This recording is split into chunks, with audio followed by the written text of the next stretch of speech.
Welcome to the dressing room with our Arabiya news. Gentlemen, how are we? Really good. Really good. Good, mate. It's been a long weekend. It's been quite long, isn't it? Yeah. It's been quite long. It's been long, What, mate. have you been up to much? What did Mate, you get up to what I've over been Easter up to over weekend? Easter- over Easter- what do I do over Easter? Kids, mate, they're like 3.5 weeks off school, innit? So you're at the end of it now. So you're. I'll tell you what I did do. 2 things actually. I had a golf lesson with a whole family golf lesson. Lovely. You probably needed it. Yeah. I've gone to the geezer. He said, "How much?" He said, "Do you play?" I went, "I've been playing for 20 years, mate, but I need to reboot the whole swing." He's gone reboot. He's got, right, listen, right, and the miss, he's gone right. Let's have a look at you, and he's filmed me, right, and like when someone films you, and he's looking over and going, like, what have I seen? All over the go. So he's holding. I've never ever done this. He's trying to hold my head when I'm swinging. Don't move your head. I keep moving my head like so, Carly's like a naughty school child you are. He's going, no, you keep moving. I don't think I'm moving my head. And then he shows me the video, and my head's doing this like mad thing while I'm swinging. And then Carly's like laughing her head off at me. The boys are playing, and I don't know if you play with the boys. Like golf can be dangerous, right? You have the rules. So stressful for me because they're swinging clubs and they're missing each other by that. Like walking in front of tees, so it was good. I want to play football. I want to play golf with the kids, so I want them to learn. But it was just stressful. So that's what I've done on Saturday, and I actually played football yesterday for my team. I ain't played football for 6 months, Coley. How'd that go? Yeah, normal service resumed. No. Breaking ankles. Mate, I feel like a bag of spanners today, mate. I needed a shoe on to get me out of bed. Yeah. You know when the alarm goes off, I tried to get my neck up, my neck sore. Good shout out though. We played a team from Silvertown, and I'm looking over, and like you think you're playing. Like what they're gonna be like. They were great lads. Like none of that silly kicking, smashing me or anything like that.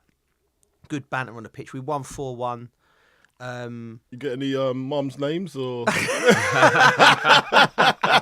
you just leave that one alone this time? If people haven't listened to that episode, they'll be thinking, "Mum's name." Yeah. Did you get any details? No, do you know what the banter? It always makes me laugh. Like the ref turned, and the ref was good value as well straight away because, mate. It always stuns me how serious everyone takes it on a Sunday. Like, That's what I can't. That's what I can't handle. Yeah, I can't handle that. Like, I just want to roll out and just go out for Have a bit of fun. Yeah, but everyone's got expectations, like high expectations as well. So, listen, mate, see what you used to see on the TV or Match of the Day. That's not me anymore. I can't do it. I ain't that man. I'm not that man anymore. So I don't want to disappoint them. Yeah. Like, this go, well, Colin really used to be something. Look at him now, he can hardly move. I'm better than him. I've had that as well. Yeah. Oh, it's horrible. I had that in the height of my career. I remember I was in the height of my career. The height of my career. No, we was in Iron Napa. Levels. We was in Iron Napa, right? Yeah. We was in Iron Napa, and I was, when you're coming through like the square and everyone's boozing and it's like a good party vibe. And there's these kids playing football. Yeah. And I've seen the football and I'm half cut. And the guy's gone, I've gone, yes, mate, give me a kick. And everyone's gone, there's Joe Cole. And I thought, right, because I love a football, so I've gone, right. I tried to do some moves, right? Yeah. And I looked like I'd never ever seen a football. It looked like the football was not my friend, right? Yeah.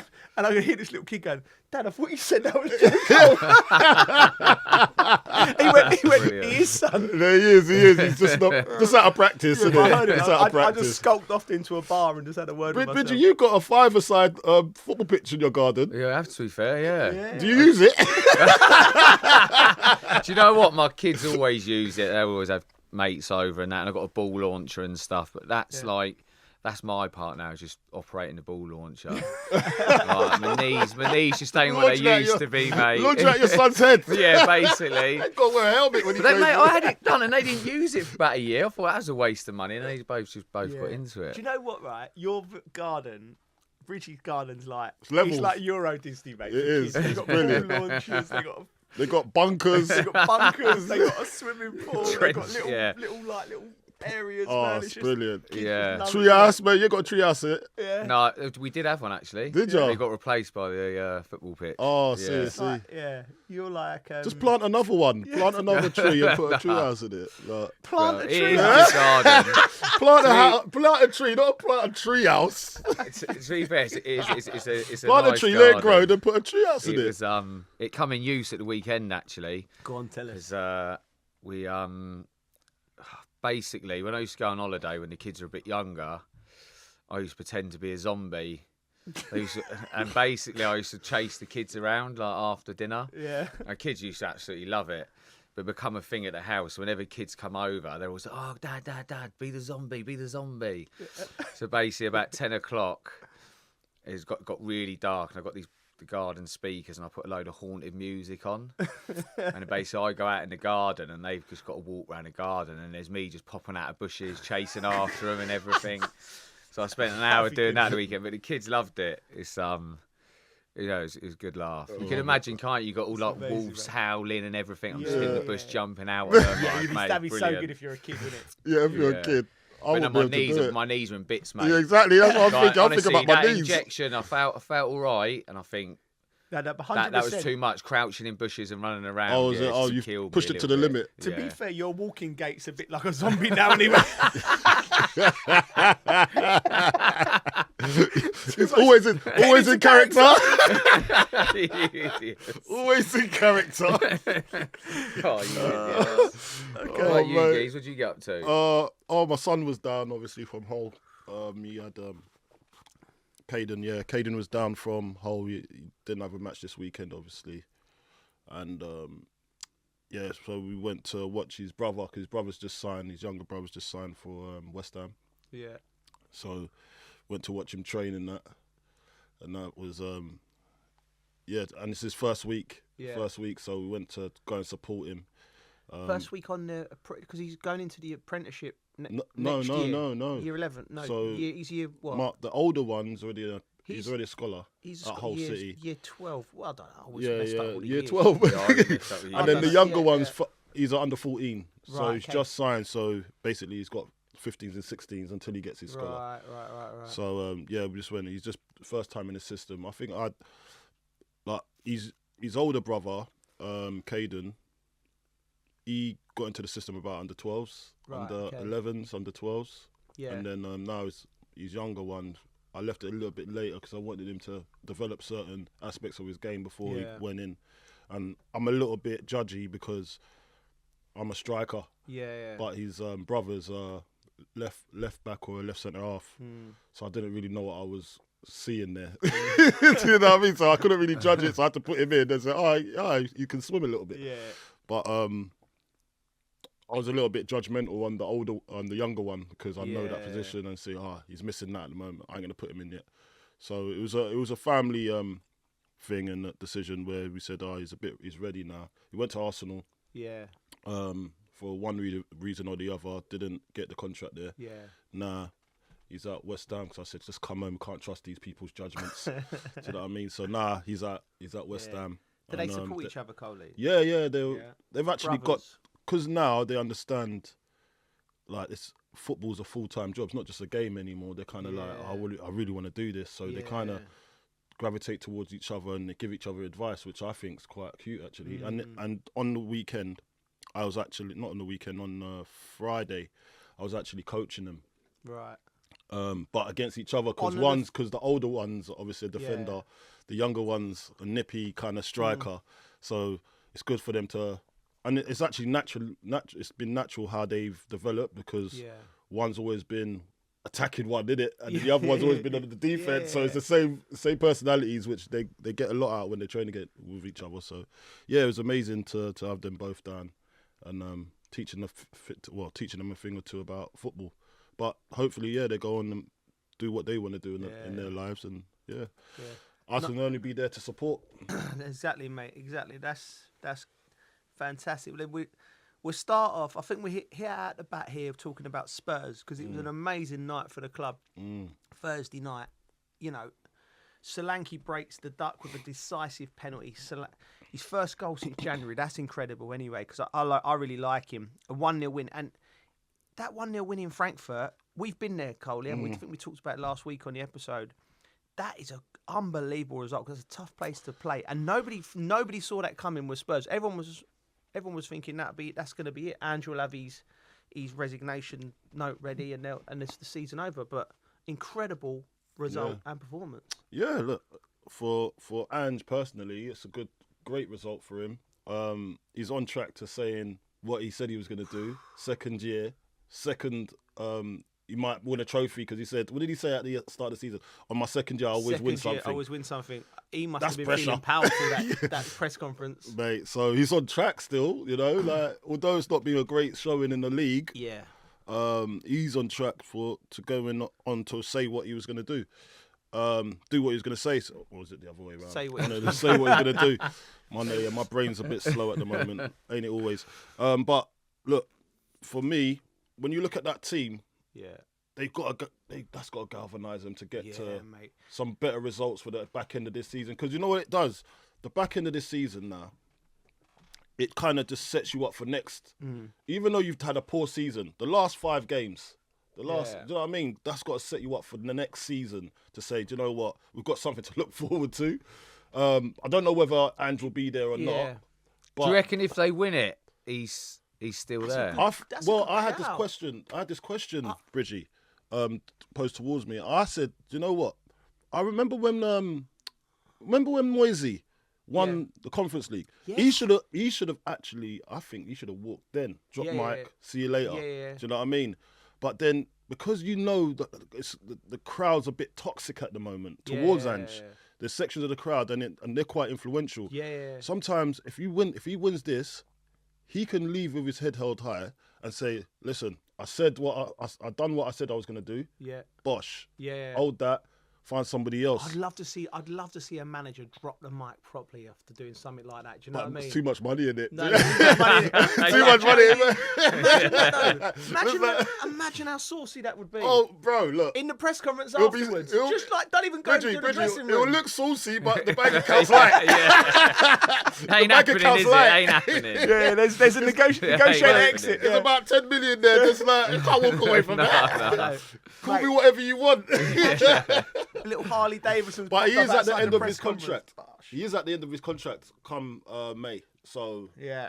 So if they offer him something at the end of it by winning it, then if he takes it's on him. But I would say, listen, I'll finish off here. Do you know what I mean? Take it and walk next season. No, but it will guarantee him a great job the next job. Do you know what I mean? That's why I think money. I think that's why I'd like to see any manager do it, because I think it would just. One, I think it's really it's integrity. It's like, I think the footballing world will go, I respect that. Doing that, do you know, because he's coming for so much fire from the media. And he's started, hasn't he? Every interview's been back and forth. Did you see? I don't know if you saw after the game when they won, the coaching staff looked like a group of men that have just kept their jobs. Do you know, they look so like buzzing. And you just, the cynic in me was sitting there because I was in the studio. I did cover the Chelsea game, which was dreadful. We get onto that against Warsaw. But also I was Tottenham game there and I saw him and my cynic in me was like, why are you celebrating? You're only it's only the semi-final. But then you think the personal element of it. A lot of them boys could have been looking for a job next year and you don't know the situation with their family. They proper celebrated, didn't they? Yeah, but we've talked about every week, haven't we, about when's he going to get a sack? So it's no surprise, really, is it? We're always talking about him and how long he's got left, really. There ain't no, real... And you get that... It's horrible, isn't it? When you're in that team and you ain't getting results, it's horrible. And I think when they get that win, when they do celebrate, that just does show how much they're feeling it, I think. I mean, I looked... It's a great result. Last time, I think we talked about last time in Frankfurt. It's a proper tough place to play. So it's incredible. You've got to take your hat off to that group of players. I didn't think they had it in them. Interesting stat. Luke just give to us. So put it on him if it's wrong. Tottenham are the only team in European football with 5 players with 20 or more goal involvements, goals or assists. So we threw some names out. We thought, obviously Son would be one. Maddison, Kulusevski, Brennan Johnson. That's incredible. So going forward, they've got it sorted, haven't they? At the back with that high line, and I think they've got good defenders. Bridgie, you know, Romero, Van der Ven, Porro, Udogie have missed. They've all missed lots of football, but when they're fit, so maybe Spurs fans be thinking, if we was to win this Europa League, we'll have to give Ange another go, even though we're going to finish 14th or 15th. We talked about this before, haven't we? Was it Carlton that brought it up, where he's known for having lots of injuries, or is it the way that he does the training? I can't remember if it was you or Joe Since that brought Celtic it up. and a few like these other teams, apparently, this is what I heard. Yeah.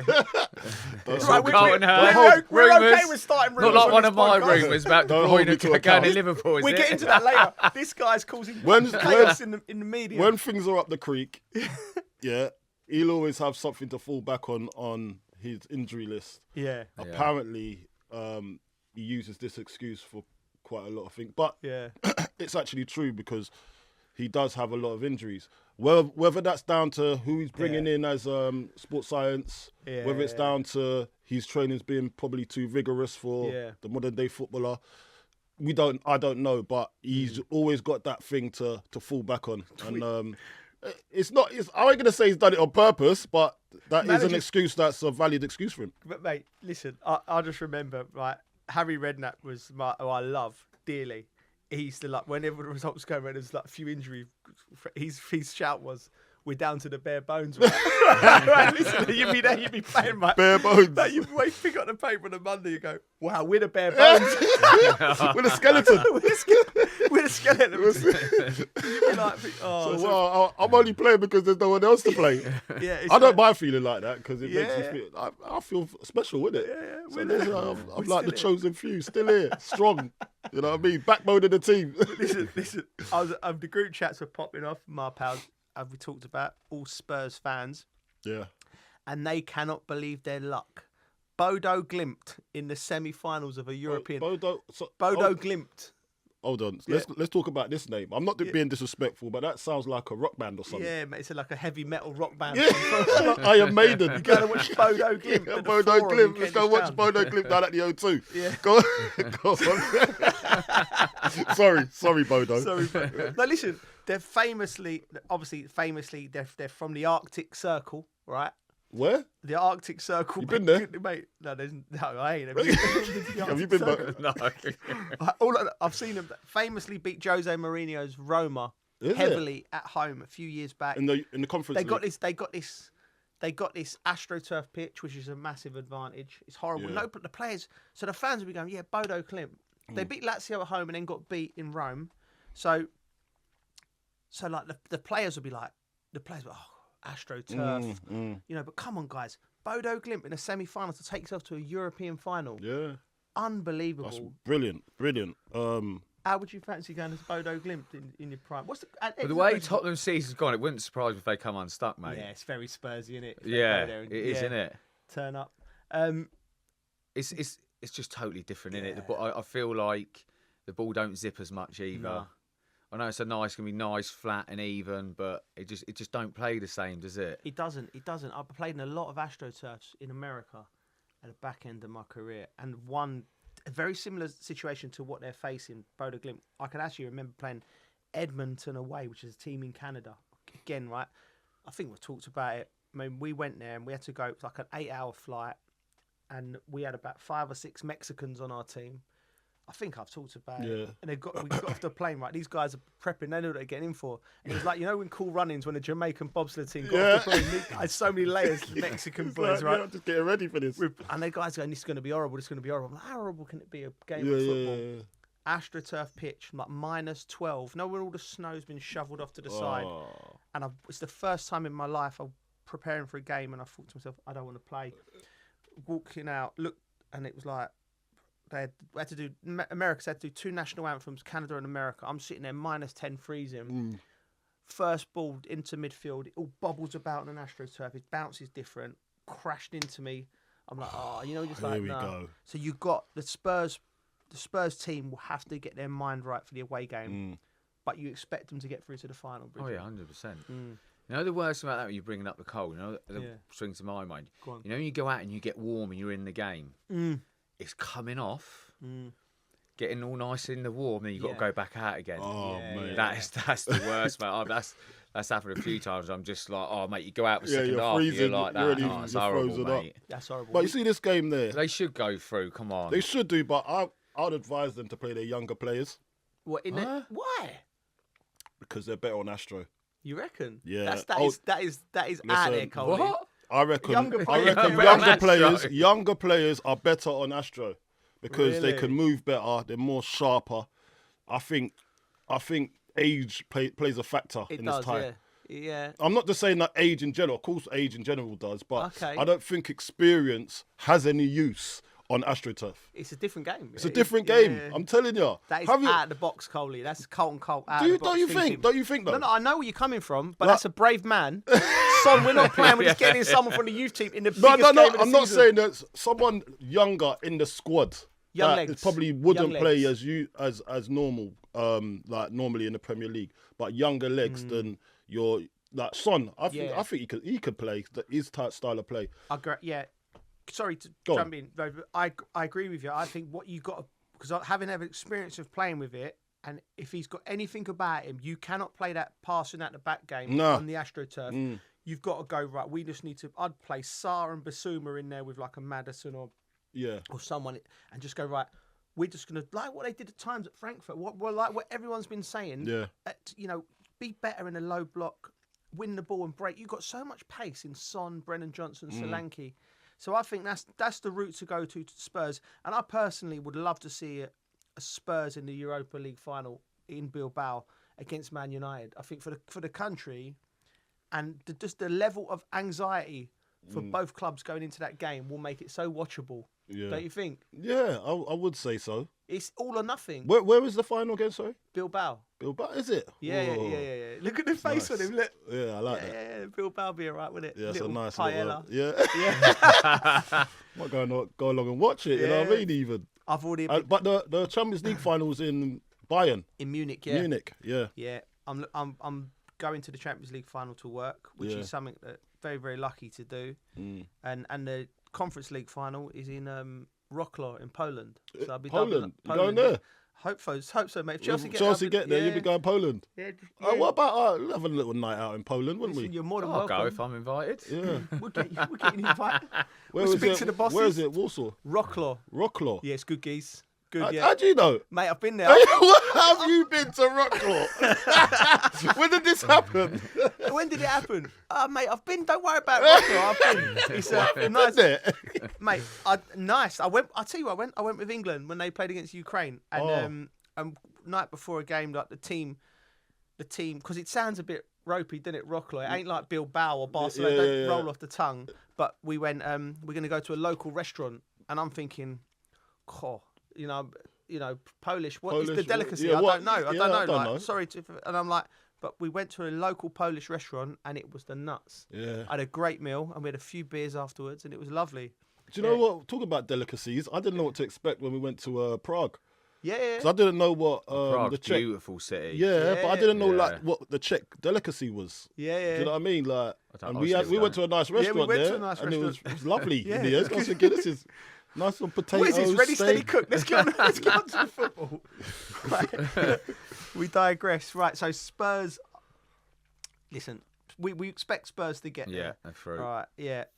I mean, fresh off the Europe. Oh, there we go. Nottingham Forest currently 6 and can climb to a 3rd with a win, with a top 5 finish, securing Champions League football. Where do you stand on Nottingham Forest, Bridgie? Because since we've been really talking them up on the pod, they've fallen off of it a little bit. The performance against Everton and the result was poor, wasn't it? Yeah, they're falling off a little bit, but like if you look at the teams around that, like you've obviously got Newcastle, City, Villa, and Chelsea. With that game in hand, and it being Spurs, I just fancy them. I just think Spurs will struggle against Forest. Do you think Spurs go completely? This is a story. Do you think Spurs go completely now? Premier League is just prepping for these. I think if you look where they are, I think they're going to be concentrating. They're going to be concentrating on Europe. Yeah. And I think when you look at the way Forest play, I think they'll do well. They counter them. I think I just fancy Forest to get a spot for Europe. You know, I really fancy them. When you look at the teams that are around, and I think they'll probably be more up for it with Tottenham. You know, they've got concentrating on Europe. I just see them being more up for it. Fancy Forest in the Yeah, game. I do. Yeah. Yeah, it's at the Lane as well. I Yeah, believe, so. I fancy them. Yeah. Do you think? about Do you think?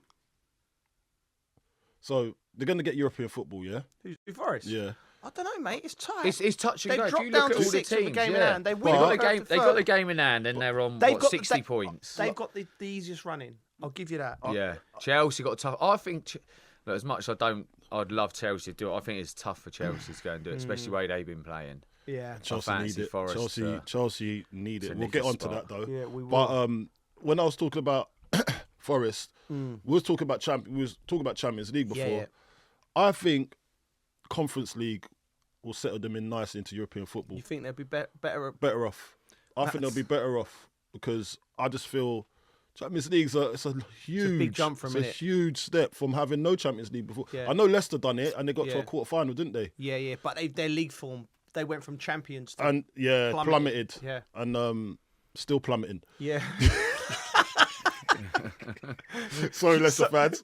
a lot of But plummeting. I was reading the comments yesterday on Twitter about about the owners. Mate, But we'll get listen, onto that's that. another subject. But look, when I look at Forest, I just think gradual progression's better than just going from here to there. It's a lot to take on, especially if you ain't really got Champions League quality. Do you know what I mean? I'm not saying quality, but Champions League money, experience as well. It will attract better players, but are they just gonna up and leave the players that got them there? That's like another scenario. Imagine you get Champions League and you want to be staying in the Champions League and you want to compete. You're gonna have to buy players to be able to do that. And some of those players, they've got a unity bond. Strength. See that the unity. That's where you can't like take out certain quality of player just to put a better player in. Yeah, true. You know, so unity sometimes goes a lot further for me instead of having the best player on the pitch. Do you know what I'm trying to say? I'll probably say if they're going to nick it, they need to beat Spurs. Otherwise, I think they might fall off. Yeah, because that game in hand, there'd be a 3-point gap between them and between Villa and Chelsea. Yeah. Do you know what I mean? If they don't, I reckon it's going to be a struggle for them. Yeah. I think they need those 3 points. I That's think why I you're think right. they'd just be more up for it. Yeah, I think you're right. They're going to know they need that.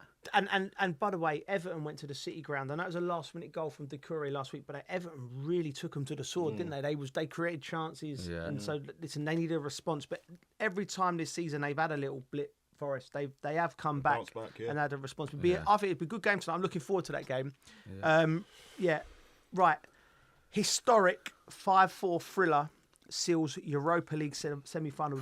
What a game. Mate, I don't know why, especially as I've played for City as well, I do not know why I was really happy for Man United to win. Yeah. I've never been happy for Man United to win, and I don't even know why. I really don't know why, mate. I was so buzzing for them, but I don't know why, because I don't really like them. Because, Bridgie, you know what it is to be a footballer, and you know about how much how much stick they've had. And I think there was yeah. one bit that stuck out for me. And you're a good guy. Messaged him while the game was going was Rio, when they were talking about a miracle. Yeah. And I was thinking to myself, not really. You don't really need a miracle, do you? Because it's like there's 10 minutes. You just got to nick a goal now, and then the game's open, isn't it? And then I think it was a statement. I don't know if it was Robbie Savage or Rio that said it. It was like, what does it come to that Man United have got Harry Maguire up front and Mainu? Oh, man, I was just buzzing. They both went and scored. It's just brilliant, isn't it? Do you know what I mean? Making a statement like that, and then they both score. To be fair, that Maguire goal, I couldn't believe it. Mate, I was literally... I didn't even know that he played up front at the time. I was like, what's he doing there? He's lazy. Carter had just gone to bed, and I shouted out, "Carter, come down! It's going to go to penalties."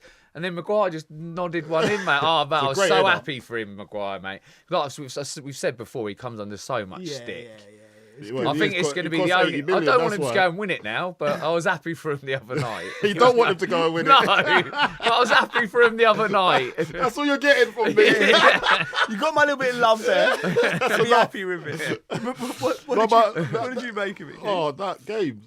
was like a 5-0, wasn't it? Yeah. So basically a 5-a-side. Mate, it's a good game for the neutral to watch, Yeah, isn't it? it's not a serious. It wasn't a serious game. Like, What a serious game. it wasn't a serious Mate, that was game. a massive game for both them It was a great game. Don't get me wrong, but it just wasn't a serious. 5-4. Like, come on, like that's not normal. I know. Where do we do that at? Like, I know, mate. That's a 5-a-side score. Yeah, it's ridiculous, isn't it? Sunday League score, mate. The quarterfinals of the Champions League. League and the Champions League, and you're talking about the Europa League, and you're talking about 5-4. It's not cagey, is it? What I would say is Ruben Amorim, right? Right. So he 6 months ago when he got the job, I think it's about that time. People were talking about him like this always does my head in when a new manager comes in from abroad who's had a good reputation. Like, hey, what's he going to do? He's going to bring in this like. There's no secrets under the sun, mate. Like he's going to come and reinvent football, right? And I'm sitting there watching it. Like, what's he going to do? Like, you got all these people turning up, all these. Like, I'm not going to say ex-players. Experts. I don't know where they come from. Never kicked the ball in their life. Going, yeah, he's going to be like, oh mate, what he does at wherever he was, he gets the fullbacks rotating in the air, and then these ones get on the side receiving it on the back foot, and then final third entry, all of the buzzwords, and I'm sitting there watching my telly, going, you nonsense, you're talking rubbish, right? Yeah. Biggest game of his Manchester United career. My guy put Harry Maguire up front and started going long. He knows what he's doing, mate. He knows what he's doing. You need a goal. Bang, the big man. Yeah. When it hit his head, I swear. Listen, I love Harry Maguire, and I've got a soft spot for him. I think he's the most underrated footballer in this country. 100%. One of them is, I think, mate, what he's done for England has been brilliant. So I loved him, and I was watching the game in the. I've just finished the Chelsea game, and I've come in to say my goodbyes in the green room.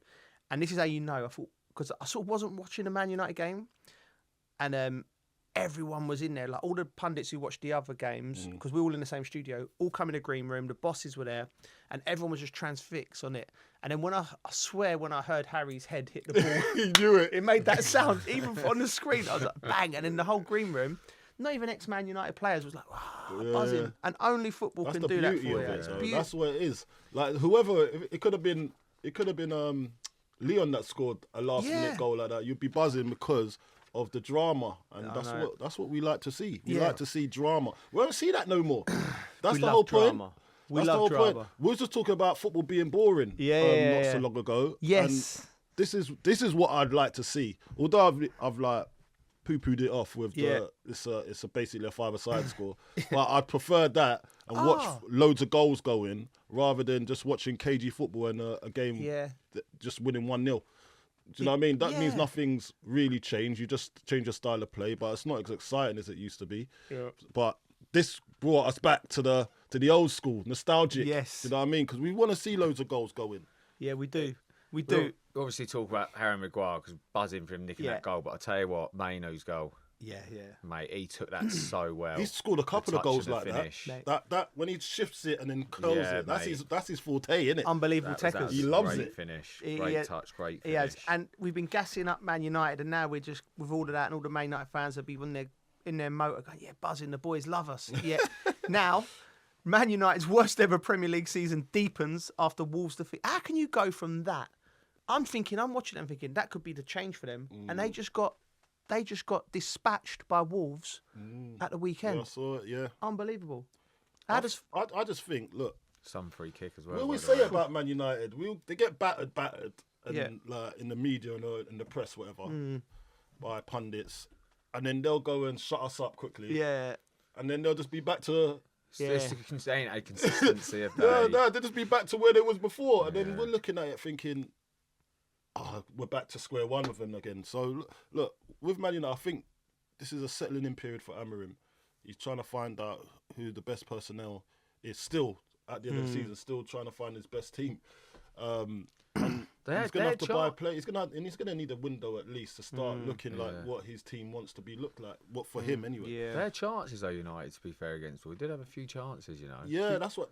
So against Wolves. Yeah. That's why he dragged off Højlund and put the boy Obi on. Yeah, young lad. The young lad. Yeah. And that's a statement as well. That's saying that Højlund ain't good enough. Let me, because you being a striker, Cole, let me read you about this. Højlund came with a massive reputation, didn't he? They failed to score in 9 of Ruben Amorim's 22 league games. Højlund has just 1 goal in his last 28 games, while the team is conceding over once. 1 goal in 28 games, Bridgie, as a striker. Cool, He played like that, didn't he? I remember he looked like he just wasn't pulling the trigger. He needs experience. What does he need, around Coley? him. He needs experience around someone to show him how it's done. Yeah. Yeah, and because he's still young, he's not the main. He shouldn't be the main character. Yeah. Do you know what I mean? Like, he should be learning off someone and then trying to build into what he's going to be potentially in the future. But right now, everything's on his head. Yeah. Because he's like the main striker. Marcus ain't there, so no one can blame Marcus anymore. So he's the next in line. It's going to be him. Yeah. And he's too young for you to be judging him just yet. He needs someone around him just to take the pressure off him. And the someone around him right now to take the pressure off him is even younger than him. So where's he? So he's the one that's supposed to lead the march. And it's hard. That's a hard ask. Leading Manchester United's attack. Look at the strikers they've had in the past. What are they known for? Strikers, really. They've had Van Nistelrooy, Dwight York, Andy Cole. Yeah. Like Rooney, Ronaldo, Tevez, Ibrahimovic. Tevez, come on. And then now Højlund is expected to carry that buck at his young tender age. That's not fair. Yeah. It's not fair. And it's in a time when they're not pulling up any trees. They're not pulling up any trees. And nor is he. Or planting any tree houses. Or planting any trees. There ain't no tree house. There's no tree house. Right, guys, we're going to go to West London now. Chelsea stage late comeback to beat Fulham 2-1. Wow. Did you watch the game? I've seen the highlights. I spoke to a few of my mates that watched it, and I think what he took from it was poor. Yeah. And then George come on and just created a little bit of spark. Yeah. And got the team going a little bit and the crowd going. Sometimes it does take that, doesn't it? Just a player to come on and just create a little something and lift the team a little bit. Took his goal well. Took his goal lovely, yeah, didn't he? Really nice. Great finish. Did you think it got overshadowed, Bridget? Because Neto's goal was just sensational. Mate, one of them that gets you off your chair. But yeah, it was the power, wasn't it? It was just he caught it in a sweet spot right in the middle of the ball. Because it was actually quite close to the keeper, but it was just so powerful. Yeah, it sat up, didn't it? As he turned, if you look at his touch, it reminded me of the Bergkamp touch. Yeah. Remember that goal where he flicked it and it went round the Newcastle defender and it was a bit like that. Bang. Yeah. He was good. He was good, mate. Yeah. Listen, I wouldn't say he was good, like his performance, but that goal was just sensational. But one thing I noticed, because obviously both my boys support Chelsea, but my son Harry's on, he's on it, like, and he's everything. And he showed me something on the way back of the fans. As you know, as you come at Craven Cottage, Coley, half time. You sort of walk to the tunnel in the corner, and the away fans, it's tight, it's an old-fashioned ground, and the Chelsea fans were losing it with the players, and you just see all the players. You usually walk off the pitch, they're running off the pitch. Brisk jog. It's a brisk jog off the pitch, right? We've all been there, right? Oh, I've been there, yeah. Because they can run right. It's literally they can touch you as you get onto the tunnel into the cottage in the corner. I mean, I've never had a bad experience at Craven Cottage. You like Craven Cottage? I love that place. That place was like it was spiritual lovely. home. It was a spiritual home for me. It was a lovely place. It was a safe place. Yeah. Why do you think you liked it so much? I scored so many goals there. I might as well have played for them. Yeah, but it was always against them, obviously. Yeah. But I understand what you said. See, like we talk about George there. He come on. I remember a game away, and that's why I likened it to, because I always like to go through my personal experiences and try and see if I could feel that same way. Yeah. And I remember coming as a young player at Chelsea. We had Charlton away at the Valley. I remember watching this game. Yeah, I remember watching this game. And I come on from nowhere. I got put on, and then changed the whole momentum of the game. I remember. I think we were losing or something. I think we were 1-0 down, and I come on, got the equaliser, and then Lamps got the winner in the end, and I set Lamps up for that. Yeah. And I just know that's how George felt. Yeah. Like when he obviously changed the momentum of the game, and sometimes it takes someone from the youth team to be able to do that. Yeah. Do you know what I mean? Like, and a homegrown player just to like spark some life into the lads, and then and how you feel after that game is like, even if I don't do anything else more in this life, I changed the game once for the team that I love. Yeah. Do you know what I mean? And I came through. So I know how he was feeling, and he's a good player as well. Yes. I think he got a goal disallowed not so long ago. Yeah. And he scored in Europe. He scored his first goal in Europe the other day. That was his first Prem goal, wasn't it? That was his first Well, Prem great goal, strike, first Prem goal. So that. respect to well done to him, Tyreek, because he's a good talent. I think I've come across him when he was younger. Yeah. When I think he was under 16s and we were playing against him with West Ham when I was coaching the 16s. So I already knew of him. So seeing him coming through now is it's lovely to see. Yeah, it's good. And it's good. You know, when as a manager, I think Enzo Maresca, being an ex-player, understands that, and especially playing in Italy, mate. Because when them ultras turn on you, it ain't like you're getting shouted at by the fans as you're coming off, mate. They're turning up at the training ground, barricading you in, and true, you know what I mean. So he's played in Italy. He knows what that's about. But I think he's very smart. The game wasn't going anywhere for Chelsea, Bridgie. You're right. No, They was poor. just, performance-wise, it wasn't a great performance again from Chelsea. We'll go back to the Legia Warsaw performance, which I watched on Thursday. But what you do, you're right, Coley, in the sense. Sometimes you've got your joker, because the fans are human beings, right? And they want to they vent their frustrations, and they'll be angry with the manager, angry with the signings, angry with the owners, right? But if you put one of your own on the pitch, right, it's almost like and he does something, they got something to go behind, haven't they? Like this kid, because they can all relate to that. They've all been kids themselves wanting to play for Chelsea. They're a bit older, they might have sons wanting to play for Chelsea, and they know that this kid's come for. He's a London boy apparently. Yeah. So he's come for it, and they get behind him, and then he the energy he brings on the pitch as well. The crowd can feel it, and I think feel the energy. So I think Enzo, because he's an ex-player, I'm not saying he brought him on because of that, but I'm thinking maybe there's a bit part of him going, right, we need something working. Well, the boy's done well. The boy's done well every time he's come on anyway, so it's not like a surprise that he was gonna get on the score sheet eventually. But at the same time, it's just nice the timing. The timing of the run was great. Do you know what I mean? So he's done it at the right time, and it's changed the game, the momentum of the game. And listen, Neto, he hasn't had the best of starts to his Chelsea career just yet. So that will just give him a lovely boost to go on to next season. I know it's his first season, but at the same time, he needs that extra boost. A few of those players need it too. As we were saying about Chelsea, they need a bit of older blood. They need older blood. Missing, I don't know. See, when I was talking about experience, people keep on poo-pooing this thing about experience. You need experience, man. You need it. You do. You need to have someone to turn to when things are not going well, apart from just overthinking something that don't need to be thought of. Do you know what I mean? Like, you're making it a big issue, and that's what kids do. The younger generations, they all do that. They overthink it. Do you remember, like, I just feel like a little kid every time he says poo poo. I feel like laughing. So we're trying to keep it right on the show. We don't want to swear because we want to be a good example. He was speaking seriously, and he said, "But I kept smirking." No, I'm looking at your face. That's what this guy's. What's he laughing at? Why is he laughing at me? He can never ever take me seriously. This guy. Going back to the experience, Coley. The experience, and I don't know. Like, so I've been banging. So basically, I've done the Legia Warsaw game, Chelsea Thursday night, and we had an hour-long build-up, which was hard graft because an hour long for a Thursday night is Legia Warsaw. I'm talking about everything. I'm talking about the random stuff. Right, anyway, we got through that. Then after the game, and I feel like a broken record because the owners going in with this model. And but experience, and I think to myself, how can I explain from my own experience why, using Chelsea as an example, I remember I was having a bad time at Chelsea, right? And when you play number 10 at one point, Makelele was there. And Maka couldn't barely speak English, right? So this goes you to it doesn't have to be in English, right? So, and I was playing just sort of left of a 4, and I was rotating. You might have played, Bridgie, and I was having a bad game, right?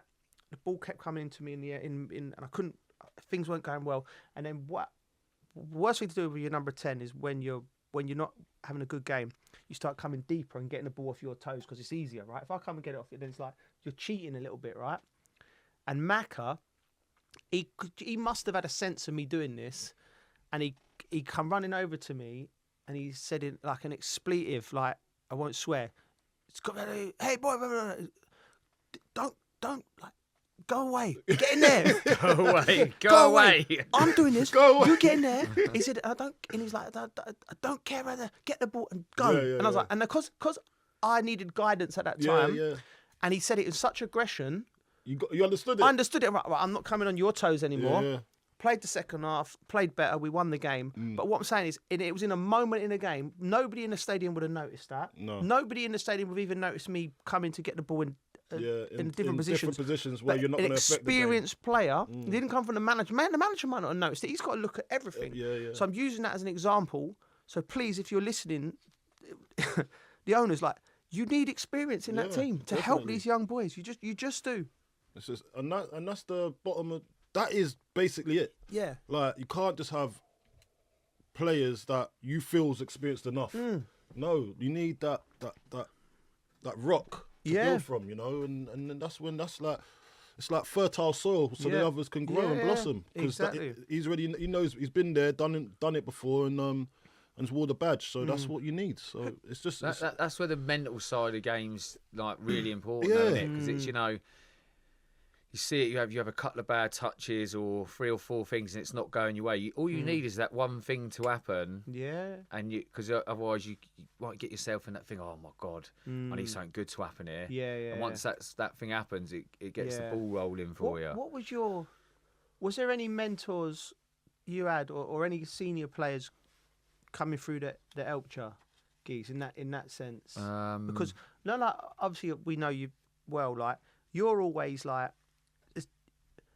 You're like you got a defensive mentality. You're always a what if guy. Like, what if it goes wrong? Like, even if we're going for a night, you're like, oh, what about you? Like, worrying about me and Cole are worrying attacking about the variables. me and We're Cole attacking. are Look we're after just everyone. Taking the night. Look after everyone. We're dreaming about Make how sure good a everyone's night we're having a going good to have. time. We ain't worried. You're there on time. Getting angry because we're not there. Yeah. You know what I mean?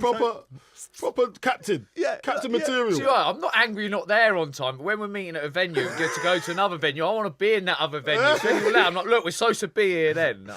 Yeah. And I like to make sure everyone's having a good time. I'd probably say there's only a couple of things that probably stand up for me. It's probably the early days would be at Southampton. Would probably be Glenn Hoddle. Yeah, that you loved spoke Glenn, about didn't you? before, and then probably Dean As a Richards. player, though. Sadly, Yeah. obviously Dean Richards, passed yeah. away. Oh, Yeah, yeah. he was Yeah, bless him. he was great. And do you know what? A lot of the other Saints players like Jason Dodd, even Francis Benali, probably got me to like believe in myself a lot more. I'd probably say, which is, and I think that would have come from Glenn Hoddle as well, getting them around me. You to love do Glenn. that. Protecting Oh, you a I little love bit. him, mate. He was great for me, and I think I've probably took that on with my kids, where I've just tried to kind of be positive in what you do. Like, you know, you making a mistake. I don't like calling it mistakes in football.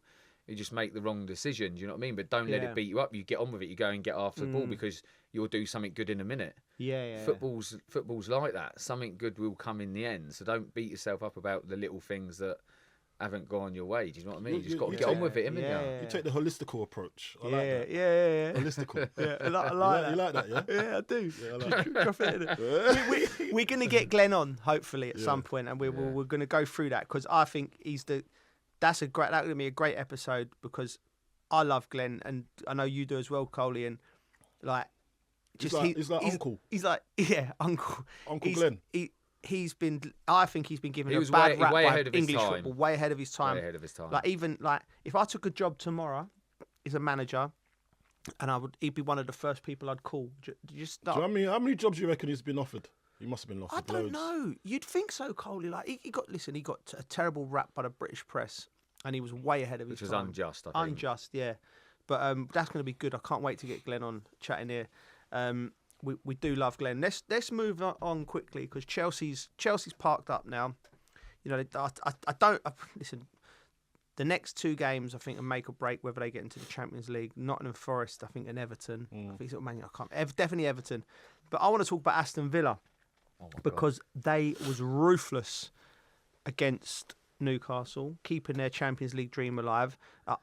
Ollie Watkins, he put Villa ahead after just 33 seconds. They won the game 4-1. They hit the post 3 Could have had times. loads more. He hit the crossbar, hit the post. Watkins. Yeah, he was brilliant. And I mean, first of all, Coley,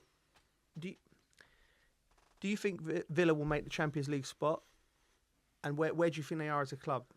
I think they're on the cusp, aren't they? They're to be doing it regularly. I know. I heard you say earlier that they're going to be in probably a title race. I think they'll be in. They'll be in a title race next year. I think they're more of a late stage competition type of team. Like, they'll like Unai Emery's like he understands what's needed and how far and how many times he can, like, he'll probably have a list of the games he can win during the season, and then the ones that probably get to Christmas he might lose. Do you not think they can beat anyone? I think they have a chance against anyone. I think they do have a chance against anyone, but it's not going to be like we're a top team. No, but they've got a chance. They could beat anyone on their day, I'd say. Yeah, but they could. That's like anybody though in the Premier League. Like, but they're probably more consistent with it because I think he's got them in a good place where they're not expected to win the league or expected to get Champions League. They're not expected to, but it seems like they're achieving it because of what Unai's bringing to the team. Yeah. Do you know what I mean? I think without Unai, they're not in this position. Yeah, absolutely. Do you know what I mean? Like, absolutely. They've got the players, don't get me wrong, but moulding that team together to where it is now, they're heading in the right direction. But they're in going on the right track. So I think another season like this will make me seriously think about title contender. Really? If they done this again. They've spent a lot of money. I think behind the scenes, I think the financial thing, they'll have to make sure that they're on board with all of that because there's a lot of money, mate. When you think about it, I know they sold Duran for a lot of money, but they bought Asensio and they bought Rashford in. The squad, you've got great young players in Morgan Rogers, Jacob Ramsey. I think as good as two young players in the country. They've got Onana as a top player. You've got experience in McGinn. I think the goalie's as good as there is around. You've got two left backs in Maatsen and Digne. Matty Cash, I think, is a very good fullback. Centre of defence, I think, could strengthen there a little bit. Their squad is a joke, I think. I think if they do strengthen a bit in defence, that they've got a massive chance. When I watched the PSG game, I just thought Konsa's a top player. Yeah. The PSG game, mate, they done well. Look, don't get me wrong. I know, like, some people say they were hard done by because they had a few chances, but PSG obviously had chances. But they had a right old go, mate. Yeah. And you can say they're unlucky, but PSG had chances. They probably should have scored, but Villa had some chances as well. So I mean, they got a chance against anyone. Like you say, if they did shore up, if they worked on, maybe signed a couple of players, defence, made them a bit more solid, mate. They're dangerous. I think Watkins, for me, what stands out for me about him is his attitude. The fact, he was gutted he was left out. Like some players, you can have some players, when they're left out, they can proper sulk, can't they? Yeah. And when they come to play, they don't perform what they should do because they're still sulking. It was his attitude, mate. I thought it was brilliant. He was good. Well, I think he's got to accept that he's got top players that are playing. Yeah. Beside him and with him. Yeah. And that's a good point. But mate, that game, when he came off, how he was feeling, he made a statement in that game, I think, to say, I should be playing. Yeah, and that's takes you to different levels as a player. It should do anyway if you're a serious player. You're not going to sulk because you're bringing in this player to replace me. You don't look at that. It should do, but it don't always, does it? Because of the mental side of some people. Well, I think with where he's come from the lower leagues and his rise, I don't think he feels that he wasn't born with a silver spoon in his mouth. He's had to work for everything. Yeah. So this is another challenge for him. So he deserves what he gets, that's for sure. Yeah, he's got the right mentality. It's like when he goes to England, he's not the starter, but he wants to be. But that's what pushes him to get better and better. Yeah. And sometimes you need like a Rashford to come in or whoever is going to take his place just to push him to the next level. As simple as that. And if you are a serious player, you're up for it, ain't you? Yeah. Can I make a point? He got joint top scorer with Gabby Bonlahor with 74 Premier League goals. So he's been at Villa a long time now and done the job. I want to make a point about him because you're right, Coley.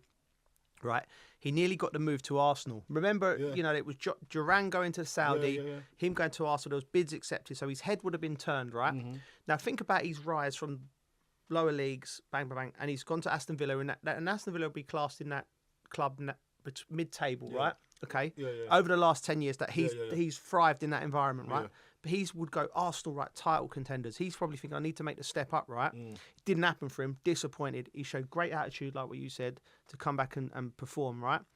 But what he needs to understand now, rather than going from like a mid-table club to a top club, and then you've got to recalibrate and focus because there's going to be competition. Yeah. Aston Villa is going in that journey with him now. I think Aston Villa now are going to be, I believe, will be title contenders next year. They'll be in and amongst it. And that means that there's going to be a Marcus Rashford next to you competing for your place. And you're not just going to be definitely starting every game. You're going to have to, the pressure's going to be performing. So he needs to get his head around that. And I think he will because he's a great player and a great lad. And he's got good people around him. Good people around it. Yeah, we know his agent. John Fortune, you know, Paulo Vanazza. Yeah. So they're good people to have around you because they played the game, they understand it. And look, for me, when I look at Ollie, I see him doing his extras after work. And this is, every young player needs to see what he actually puts into the game, into his game. He does all his extras. He makes sure that he's got a striking coach next to him. And he's taking his game to the next level. So he's always got belief in himself. Like, when you do something repetitively, naturally you're going to get better. Yeah. But naturally you're going to believe in yourself because I've done this 100 times in training. Yeah. So naturally, subconsciously, I'm going to hit the ball exactly where I want it and I'm going to score. Yeah. And those repetitive actions will always bode well for you in the future and with your club. And your club seeing you doing that, they're going to always have faith in you because more times than not, you're going to put the ball in the back of the net as a striker. Yeah, absolutely. I mean, I think massively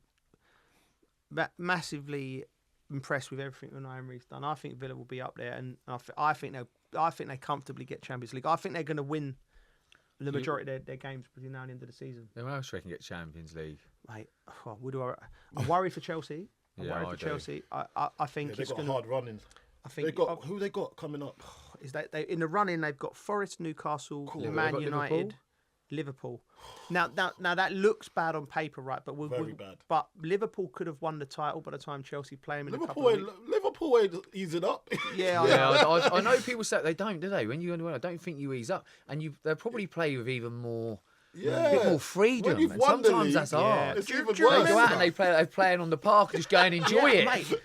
There's more freedom. Yeah. Do you remember? Could be dangerous, mate. Yeah. Do you remember the first time we won the league? We went up to Old Trafford to play them at their home ground. Bopped them. Mate, they had Van Nistelrooy, Ronaldo, everyone. We'd been on the partying for 2 days. I'm thinking, God, this could be a long night. We beat them 3-0. Yeah, sometimes it works in your favour. Not you should do it every week, but sometimes it might. Yeah, it worked in our favour. Play more relaxed. Yeah, we're straight out of Funky Buddha, straight up to Old Trafford. It was. We still won 3-0. But I mean that's obviously I'm over egging it a little bit, but not by much. Right, moving on.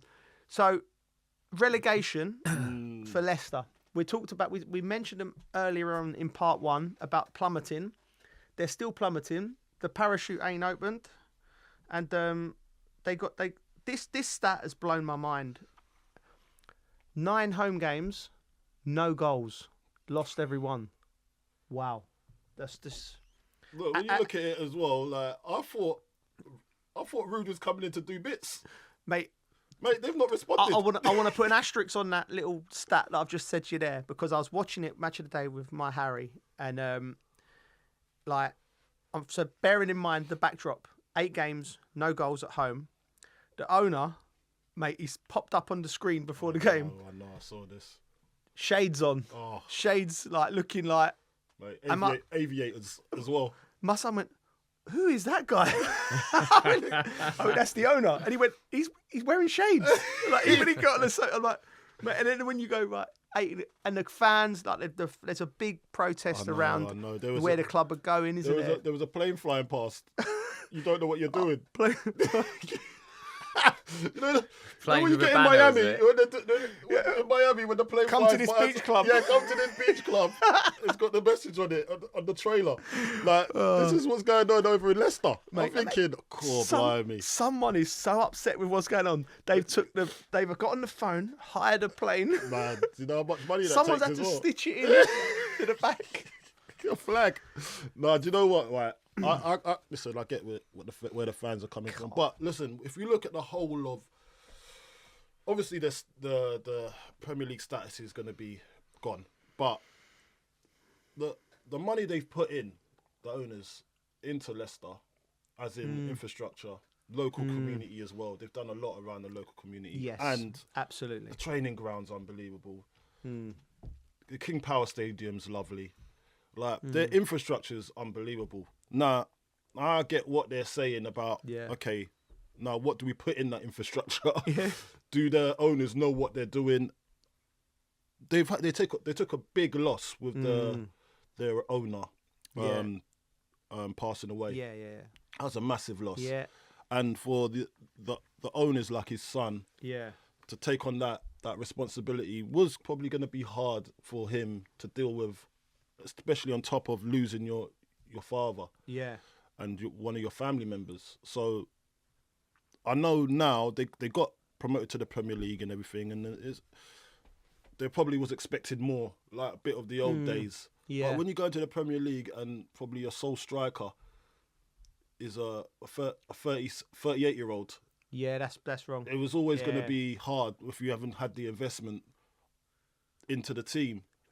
When you look at the other teams around them, like anyone that gets promoted into the Premier League now is going to find it hard. I think the Championship to the Premier League the gap is increasing from the bottom part of the Premier League. There's a few teams that are lucky that some it's such a bad season. Bad, mate, the other teams have been that bad this season, where they've kind of looked at it and thought, well, we've got a chance here.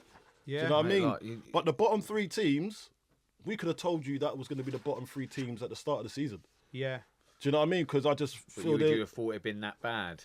No, I didn't think it was going to be that bad. I just thought they would struggle, but it's nearly already over for the bottom three teams to go down so early. Yeah. Like, come on, there's not even like a little race to the end. Yeah, it's like just waiting, like dead man walking. Eric Crumble. Yeah. They crumbled early.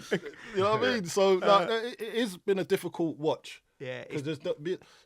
That's why everyone's saying it's been a boring season, because the winners are the winners, and the bottom three for so long, and there's been no challenges, and so there's just been a separate table in the middle, it's been a weird season. Yeah. So teams like Leicester, Southampton, Ipswich, they're always going to find it hard to stay afloat. Yeah. Now the teams struggled against Saints, by the way, at the weekend. Yeah, that's what I'm saying. West Ham have been bad, didn't they? Yeah, but as we're saying, the Southampton are playing with no fear now. Yeah. Do you know what I mean? They're like, it's already done. So let's go and show what we can do. It's already done. Some of them didn't want to run around. Yeah, that's true. And on top of that as well, like when you look at the teams that are coming up, are they going to be able to survive? Do you know? Are they Burnley? But that's interesting. So let's quickly digress and look at Leicester, Southampton, and Ipswich style of football coming into the league, right? So they've performed how they've performed in the Championship. This lovely football patterns of play. You've got the best players, right? So that tells me the next teams that come up have got to go, right, okay, right, this works in the Championship, and all my players are comfortable. You've got to rip up the book and Burnley start Leeds. Again. Burnley, Leeds, and then who it could be one anyone. other? You know, Frank's doing well at Coventry, Middlesbrough up and around it. I've not really paid much attention to it, but I just think it just goes. You're right. The gap between the top 12, 13, 14 teams. I think everyone down to like Tottenham and Man United, because you look at them, they're 14th and 15th in the league. They're both in the semi-final of the Europa League, like beating top teams from other countries, right? So anything under them, the bottom three clubs got it wrong. And I think West Ham are in a real big transition. A real big transitional period. Apart from that, mate, it's like the gap's massive, isn't it? So if you're coming up from the Championship now, you play in a certain way, I think you've got to go right. You've got to go more almost like what Rob Edwards tried to do at Luton. Just go and give yourself a chance. Don't get beat. You know, nick a point here, nick a draw here. You know, you've got to be good. You've got to be strong defensively. Yeah. You know? And look, if you look at Burnley, go on. Well, no, I was saying, come up. You think when you watch all the Premier League games, we ain't going to do what everyone's doing, all playing out from the back, being too risky. You want to be fit. Yeah. And strong defensively. Fit and strong defensively, hard to beat, basically. Yeah. And not be afraid to just hit it long if you need to. Set pieces. I think. Set pieces. But one thing you can't do is just park the bus. Because no, you can't. Eventually, the seams are gonna fall away. And then on top of that, see, look, Burnley, right? I've been watching the Championship. Burnley with Scott Parker done a brilliant job. Yeah. They've only conceded 14 goals this whole season. That out of how many games? That is unbelievable. Yeah, I know. Now, transferring that to the Premier League is going to be a lot it's harder. a massive ask. It's going to be a lot harder. So is he going to change his style? But I think because of his experience with these past times when he's been in the Premier League, I think he will change his style to suit what's in front of him. He's going to play, wants to play, but if something's not going right, he'd be able to change it. Yeah, so plan B. Go right, plan B, yeah. So, and that's what a lot of these managers don't have. Yeah, I know. A plan B. They've never had one. I know. You need Scott. He's been in and around, teams fighting for relegation, so he would know that. I think out of all of the teams, because of that record, because of that one stat, I'd say right. Got a chance. Put your foundations in place when you come up. Let's not get beat, and you will get beat. Someone will hit you for 5 or 6. Then Monday morning, how do you lift the lads? Like and go right, lads. We knew this was going to happen. We're playing Man City. They got, or we're playing Liverpool. Like we need to regroup when we play against our. Your West Hams of this world. Yeah. Who else is down there at the moment? Your Evertons. Like that's all we can. We need to beat them sort of teams at home. Yeah, and we've got to really take that seriously. We got, and also like you said, where are we going to get bangs for the bucks? Right, we can be the best team defense set pieces wise. So I'd go if I was taking a team up for the Championship, I'd make it right a performance indicator. The first we would do pre-season. Yeah, it's okay for Arsenal, right? Yeah. Right. So I'd go, right, we need to be in the top 5 set pieces, defence and against. And that will correlate to maybe, let's just say 5 to 15 points, depending on, right, that's your basis, right? And we'll set up, every week we'll be working on that. And it'll bore the lads to death, but you have to get them to buy into it. You've got to drill sergeant them. Look, give yourself a chance to stay up. And then you Leeds can build. as well, Leeds, coming up. Like, Daniel Farker, right? I swear that, is he going to be the one that keeps them up? Because remember, his time in the Premier League wasn't great. Yeah. Like, found out real quick, and it was with Norwich, wasn't it, when he first come up? And he hasn't actually. When I see Leeds fans, I think, do they actually believe in him? Yeah. For him to come up and stay up. Yeah. And every fan that comes up into the Premier League is gonna want to stay up for the first time of asking. Yeah. They don't want to be known as a yo-yo club. Now, when I look at Dan Fark, is he going to be able to keep them up? Or is it one of those ones when you come up, they sack the manager and bring someone else that can keep them up? Oh, that's a big shout, that. That's Do you know what I mean? shout. like, because... Does that ever happen? I don't think know. That's ever happened. But I reckon you've got Championship managers, and I reckon you've got Premier League managers. Yeah. Not Championship managers trying to be Premier League managers. As a club, do you take the gamble as in, they were brilliant for us in Championship, now we're in the Premier League, we need a Premier League proven manager to try and keep these bunch of lads up? You've got to listen. And your recruitment has to be unbelievable. Give him a chance. I think you think it's unjust. I think you got to give him a chance, yeah. But listen, I hope you don't own a football club one day. Do you know what it is? Cole owns league. Daniel Parker just won the league title. He's thinking, I'm going to new deal. See ya. Mate, you got to be brutal. It's brutal. It's business. Do you know what I mean? Like, it is business. You're a Championship manager. Thank you for bringing us up. You've done your job. Now I've got to move on. Leave it to me now. No, not me. But I'll find someone that can. You never know. Like, I don't know what they're thinking, but it is a conversation. I think it is a conversation for Championship managers to be looked at and reviewed if they can keep you up in the Premier League. If you're serious about staying up in the Premier League, that is. But that's for owners to worry about. That's not for us to worry about. But I just personally think. There needs to be a real. If you're coming up, you need to have a real look at the way you play, and don't just think this is what we do and carry on with it. Like you said, Bridgie, there needs to be Plan B, Plan C, Plan D, and you have to look at the Premier League with completely different eyes. Yeah. Your recruitment's got to be good. Man. Yeah. Your recruitment's the most. Yeah. Look, when you look at Nottingham Forest, their recruitment's been unbelievable, isn't it? Mate, but do you remember when that guy was signing players left, right and centre? He had about 40 players. I remember that. But it kept them up. By the skin of their teeth, though. Yeah. It worked just. but that could have gone horribly wrong. That but could that have was been- a tipping point Yeah. for them, innit? When you look Yeah. back now, it was crazy what they were doing. Yeah. Done about, what, they signed 24 players in one Mate, window? they were talking or about two windows? there was multiple buses. They couldn't even fit the buses into the training ground. You know what I mean? It was like, But yeah. now it's settled down. You can see Yeah. the future. It's Yeah. unbelievable how football works. I'll quickly go on to Manchester City quickly. They've won the last 2 games, Palace, and then at the weekend, De Bruyne opens up on a City exit. He said I was shocked. Now I interviewed him after the Palace game when he opened. He was quite open actually after a game, talking about Yeah, how you said you had a feeling. I had a feeling looking at him that he didn't. It wasn't his decision to. He didn't want. He wasn't. Not his. He wasn't happy about leaving Manchester. You never. He wasn't crossed over. know, No, I he wouldn't wasn't cross crossed over over. him, He's no. been there. Like just look at him. Right, so he's been there 10 years. Right. He's won 16 major trophies, 119 assists, second only to Ryan Giggs. His final game will be against Fulham on May the 25th, or the Club World Cup. So he's uncertain with that. But it's some quotes from him. I know I'm not 25 no more, but I still feel like I can do my job. He hasn't ruled out staying in the Premier League. Hence, Bridgie calls him throwing him in there for clubs. Harry Kane to Arsenal, De Bruyne to Chelsea, making all sorts of waves in the media world. Yeah. But I got the impression from him that he didn't want to leave, and I mean now I find that astonishing. What do you think, Bridgie? He's 33 now. He's had a few injuries. He wants to stay at your club. He's one of the greats ever to grace the.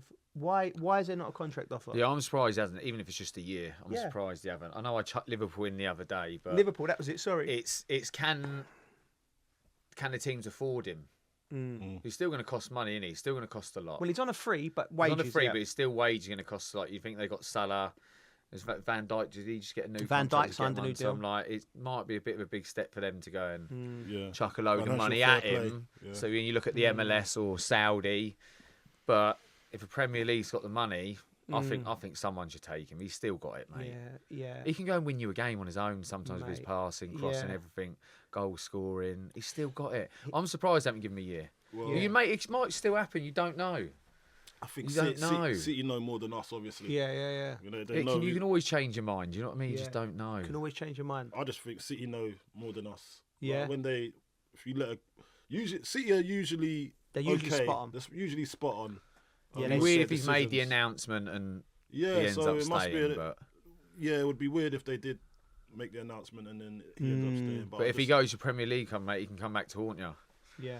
He That's can end up horrible, coming isn't it? back to haunt you. That's horrible. I mean, I just don't think. Look, I just look back at the great Manchester United teams with Alex Ferguson. He never let Giggsy leave or Scholesy or Yeah. them they're boys. homegrown. It's Yeah, a that's little bit different. It's different, Yeah, man. but like. They're- It just they're- doesn't that- happen no more. Homegrown. Yeah, that's Do why. you mean? He's as good as homegrown, Kevin De Bruyne. 10 years he's been at your club. Yeah, it's not as good as homegrown. Homegrown's I know. different, innit? That's totally different. That's your Phil Fodens. And, Yeah, You know what I mean? And if Phil Foden goes and has the half the career Yeah. that De Bruyne has, then you ain't letting that go. You're just going to keep that Yeah. under your stable for the rest of eternity, really. So, Yeah. De Bruyne is such a wonderful player, and we do want him to stay in the Premier League because we're one Premier of our League best miss players. him. We miss would him. We'll need miss him, and he keeps it exciting a little bit. You know, he keeps it. Can I quickly jump? We haven't spoke about Liverpool because it's just boring, isn't it? They're going to win the league. Not boring for Liverpool fans. Like incredible achievement. The news of Van Dijk saying after Salah saying the third will in that little trilogy of transfer. Well, not rumours, is it? Transfer drama. Trent scored at the weekend. See the passion in that So, celebration, didn't you? yeah. Saw the passion. It was a lovely Yeah. strike as well, wasn't it? Yeah, Yeah. great strike. What I find this quite, Liverpool fans, there's murmurings of them being very, very frustrated he hasn't signed his contract and almost like I think once you leave Liverpool, if you're one like you don't get the same love that you would get. I'm thinking of Steve McManaman, who I work with. Yeah. He left for Real Madrid and he was the Liverpool's best player for 4 or 5 years, Steve McManaman. Yeah. Do you know what I mean? Like I just think sometimes hate overpowers love Mm. in terms of what you hear. There will be some Liverpool fans, we're all different. Some Liverpool fans will still love him, appreciate what he's done, and be happy for him. Do you think the But majority you don't will? hear that as much. You'll hear that more. I think I don't know, Yeah, mate. no, When you yes, say the that's majority, I true. just think you hear more about the hate stories rather You're than love right. stories. You're right. It's more interesting. Exactly. Like, no one cares So, about love, man. Only we do. No one cares about love. I'll tell I you don't what it really is. know, Right, mate. listen, But he's obviously come under it, and I kind of get it. Why? But I'd be more the other side of. Go on your way, Thanks. son. Thank you for Thank doing you. what you've Well done for done. the club. One of our own. Look, when Go you and talk enjoy about yourself. the noise, because you hear the noise, Yeah. everyone are affected by it in different ways. But when I look at noise and the hate, it always comes from like Twitter. It always comes from social media. That's not the main bulk of the noise. The main some people are not even on Twitter. Some people are not even on social media. But they have an opinion, but they're not that bothered by it for them to go on Twitter and vent their frustration. That's an elite lot. Not everybody that dislikes you is gonna go out and vent it. On That's social true, mate. media, or not everyone that likes you is gonna come and say they love you. Yeah. You know what I mean? How many people have you met that says I didn't agree with what you done there or what you said? Not many. It's only online. Yeah, They'll it's never weird, come say innit? it to your face. So you don't actually know. I think social media magnifies a few people that disagree with you or don't like you. It magnifies them. Yeah, why can't we just accept that, right? Like, well, I'm at fault because I'm saying I've come here and said, well, they might be upset, the Liverpool fans. And Bridgie's right in saying, well, the majority of Liverpool fans probably still will love him and send him on his way. But why do you think then, as at the moment, we know that there's the people that are just making the nastiness and the vindictiveness are just a minuscule amount of people. Why are we even giving it the airtime? Did he get booed when he come on the other day? Did he get booed? No. Coming on yeah, exactly. Because no one's gonna boo him because there's only there's a hate mob out there, isn't it? And they want to be heard, so they'll go on Twitter, social media, and go and say all the nasty things they want about him. But when that's taken away, there's not many people that's saying what they're saying, because the ones that actually love him or like him don't go on Twitter. They don't go and say nice things because there's no need, because we feel that way. So we don't need to go and vent our... We're probably disappointed that he's leaving because he's got fans that love him and laud him. But at the same time, you got to take the rough with the smooth. He's got to understand that. And I think that's what footballers are starting to understand now. I think they get coached and told how this social media... It's not the be all and end all. Not everyone feels that way. So go and fill your boots, son. If it is Real Madrid he's going to, is it? If it is, then go and do your thing. You deserve it. You've done so much for the club. You've won stuff with the club. You've got just won another Premier League, basically. Now leave on that high. And if they can't afford to keep you, it's just the way it is. They went for Van Dijk and they went for Mo Salah, which is understandable. You know? If you're expendable, you're expendable. Yeah, that's it. That's all we got time for. Thoroughly enjoyed it, as always, chaps. Thank you for listening to The Dressing Room with Al Arabiya News.